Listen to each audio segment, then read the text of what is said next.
मेरा नाम है नाना साहिब शिंदे। मैं बीएसटी में वर्कशॉप दादर वर्कशॉप में काम करता हूँ।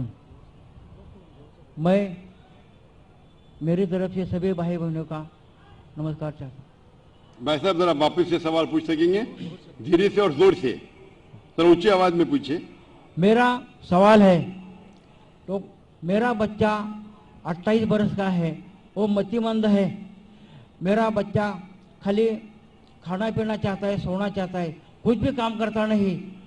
माँ बाप को गुस्से से कुछ भी बोल सकता है, और मैं उसके लिए बहुत इलाज किया, परंतु उसका कोई फायदा नहीं हुआ है मेरे को।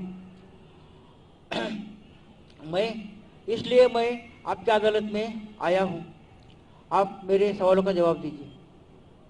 मेरा बच्चा कुछ भी काम करता नहीं, खाली गाली देता है, तो मेरा क्या मकसद है? और धन्यवाद। भाई साहब ने सवाल पूछा है कि उसका बच्चा 28 साल का है और कुछ भी काम नहीं करता है, सिर्फ सोते रहता है, गाली देता है, बात नहीं मानता है, तो मैं क्या करूं? आप उनके वालिद हैं, तो आपका फर्ज है कि आप अच्छी से अच्छी तालीम दें उसे। आप ये जिस तरीके से कुरान मजीद में कहा गया है कि आपके बच्चे आपके लिए फितना हैं, आपके लिए एक इम्तिहान है, तो आप अपने इम्तिहान में पूरे तरीके से सफलता पाने की कोशिश कीजिए। आपको आपका धर्म पूरा करना चाहिए।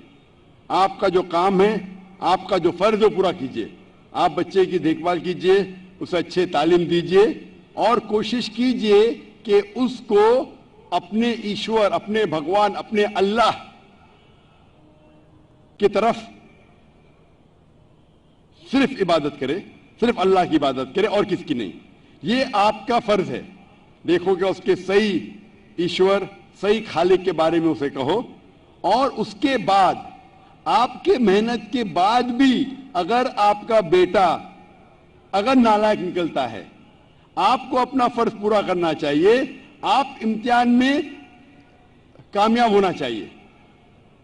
टीचर बच्चे को पढ़ाती है, क्लास में पढ़ाने के बावजूद अगर बच्चा फेल होता है तो इसमें टीचर की गलती नहीं। अगर टीचर बराबर से नहीं पढ़ाती और फिर बच्चा फेल होता है तो गलती है टीचर की।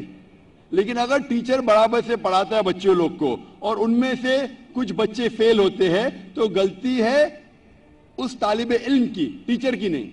उसी तरीके से आप उनके वालिद हैं, आप और आपकी बीवी उसे सही तालीम देना चाहिए उसके ईश्वर के बारे में। क्या ईश्वर एक है? ईश्वर के अलावा किसी की इबादत नहीं करना चाहिए और आखिरी पैगंबर को मानना चाहिए।